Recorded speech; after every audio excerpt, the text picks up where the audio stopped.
Supreme Court Justice Antonin Scalia's body left an El Paso funeral home tonight and will soon be flown to his family in Virginia. A county judge says the 79-year-old died of natural causes over the weekend at a West Texas luxury ranch.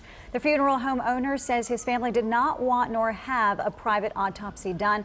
Tonight, Fox 4's James Rose tells us more about the justice's personal life from one of Scalia's closest friends.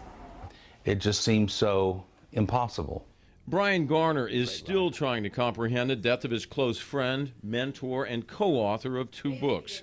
The world knows U.S. Supreme Court Justice Antonin Scalia as a constitutionalist conservative judge, the same man Garner calls Nino, his family nickname. 3 weeks ago this morning, we were right here in my library working on the 2nd edition of Reading Law, our 2nd book. A week ago, Garner and Scalia spent 2 weeks together lecturing and touring in Hong Kong.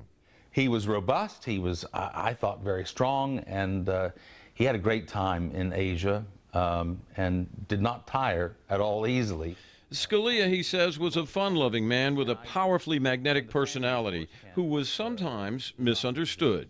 When they would meet Justice Scalia, were disarmed by how absolutely charming and wonderful and at ease and empathetic and tolerant he was of people with differing views. Garner reflects on some of Scalia's favorite sayings. Whenever he was slightly impatient with something, he would use a Brooklynism, and he would say, "Look it, look it." Another favorite expression was, "Nothing is easy." He strongly believed that nothing worthwhile in life is easily achieved. Most of all, he says, Scalia is a caring and compassionate man. Remember, he had 9 children, and his 9 children were in all walks of life. In the military, in the priesthood, in law.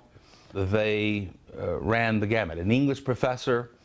So he and his wife Maureen were very down-to-earth people, very grounded people. He was a man of great faith. He was an abiding Catholic.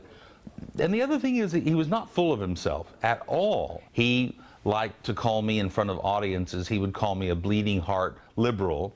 Despite their social differences, they shared a strong intellectual bond in interpreting the Constitution the way they believe the Founding Fathers intended. But this is Justice Scalia's all-time favorite justice on the U.S. Supreme Court, Robert H. Jackson. Some people thought he was rather too aggressive in his dissenting opinions. Sounds familiar. Jackson. And Justice Scalia, I think you'd have to say, is an equally bold stylist. Both Jackson and Scalia, I think, will go down in history as 2 of the greatest judicial writers this country has ever produced. Well, he loved hunting. He loved fly fishing. Garner says the 2 men also shared a love of language and a belief that words do have meanings.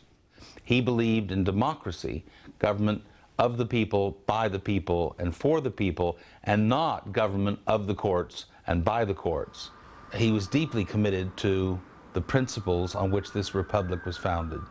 In Dallas, James Rose, Fox 4 News.